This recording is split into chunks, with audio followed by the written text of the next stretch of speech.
হুম, sorry বল uncle.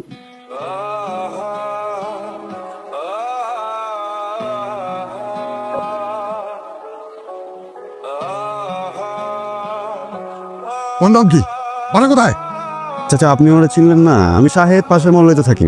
এখানে কি করছো? আমরা এখানে একটা কাজ করতেছি চাচা। কাজ করছো আমার মহল্লায় একটা কনস্ট্রাকশন বিল্ডিং এ মেয়েকে নিয়ে নাচাচ্ছ, আবার বলো কাজ করছো? বেয়াদব! চাচা আপনি তো পিতা সমতুল্য, বেদবি নেবেন না, কিন্তু এভাবে আমাকে তো বেদব বলতে পারেন না আপনি চাচা। মানে আমি আমার কাজ করতেছি, এটার মাঝখানে আপনি সব বলার কে? কি? আমি বলার কে? আমি বলার কে? আমি কে দেখবে? আপনি তো ভুল বুঝতেছেন চাচা। আমি ভুল বুঝতেছি? আপনি ভুল বুঝতেছেন চাচা। আবার বেয়াদবি করে? আমি বেদবি করতেছেন, কিন্তু আপনি ভুল বুঝতেছেন চাচা। তুমি আমার সামনে একটা মেয়েকে নিয়ে নাচাচ্ছ, আবার বলছো আমি ভুল বুঝছি? চাচা আপনি বুঝতেছেন না চাচা। চাচা আপনি হুদায় উত্তেজিত হইতেছেন। আমি চাও গো। চাচা এটাই বলতেছিলাম চাচা, আপনি তো বুঝতেছেন না।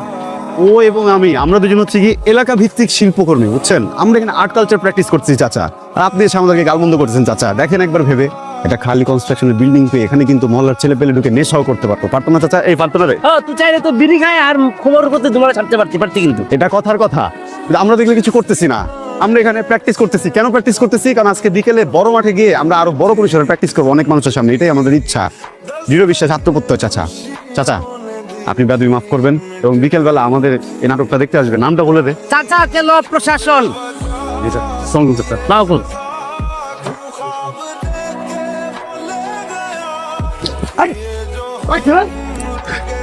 আমার গাড়িকে বাইক বলছো? স্বাস্থ্যকের সামনে আয়, দাঁত ফেলে দেবো বেয়াদব গুলি।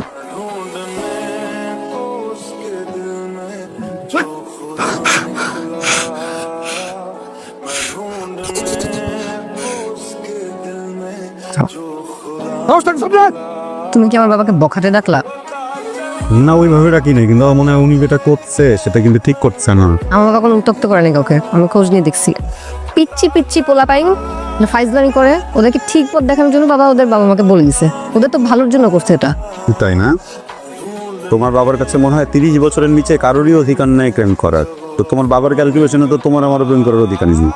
তো যাও, বসে যাও। শোনো, সব মুরব্বী এটা করে, ঠিক আছে? আর ওরা কি মানে কিভাবে কি করছে যে বাবা দেখে ফেলছে? তুমি আর আমি যে 2 বছর ধরে প্রেম করছি, কেউ দেখছে? এতগুলো বুড়ো হাফতেজি সম্ভব না। আমি তো অন্য জিনিস জানি, তোমার অবস্থা হয়ে হচ্ছে। শোনো, তোমাকে কথা বল। তোমার বাপ পিদি জানি এই ছেলে মেয়েগুলোরে ছাড়াই গেছে। আমি তো ব্যবসায়ী ধরা শুরু করছে। মানে হ্যাঁ, গতবেলা খুল দিতে তারা ধরছে। কি বলছে জানো? কি বলছো? না তুমি সম্মান করো, এটা নিয়ে তো কোনো ঝামেলা নেই গা। কিন্তু বাবা তুমি সবকিছু কন্ট্রোল করো সবার আগে, সব জায়গায় সবার আগে তুমি কথা কও। তাহলে আসলাম কাকার ব্যাপারে তুমি কথা কইতে গেলেই তোমার মুখে থম্বলায় পড়ে কেন লিগা? ঝামেলাটা কোন জায়গায় নিয়ে কও? আমাদের অবশ্য কোনো ঝামেলা নাই, কিন্তু তোমার আজকে আমরা আসলাম কাকার ব্যাপারে কথা বললে ডাকি নেই। ক্লিয়ার রাখছোস? তোমার একটা জ্ঞানে হুদিস দিয়ে দিতে আসি। তোমার পিছে সুমিনার 3 দিন যে লাগছে না জানো তুমি? হ্যাঁ, সুমিনার লাগে আবার নিজেরও পছন্দ করে, ডিস্টার্বও করে। শিওর? এই বেটা, আমরা কি তোর বন্ধু নাকি শত্রু? অগ্রগতিতে গুটি পেতে করবো তোর কাছে 100% শিওর। আর শাহেদ, তোর বাপের আমি ফোন দিতেছি। হ্যাঁ, তোর বাপের সকালকে বিচারে থাকবি। ভাই আমার কথা একটু শোন। আরে কোনো কথা নাই, থাম। ভুল বুঝে দিছে ভাই। আমি এর থেকে কি করে? তাহলে কাকা আসসালামু আলাইকুম, ধরা এখান ভালো দেখো। তুমি দাঁড়ায় আছো কেন? যাও, ওই যাও। এই, তোর কোনো কথা শুনবো না।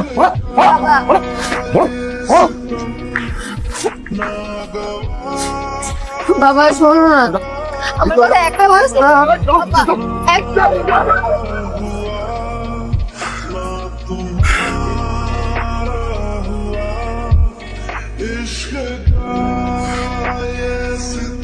আম সরি,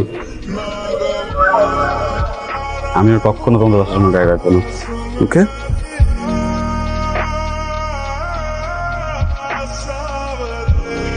আমি ওকে কাপড় চেঞ্জ করে নিয়ে আসি।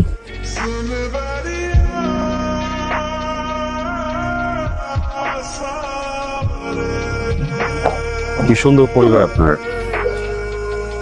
লাকি গাই। থ্যাঙ্কস। Good luck. বুঝতে সাহেব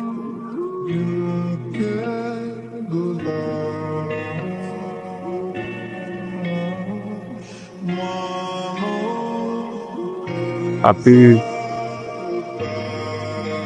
আমার নাম জানেন কি করে?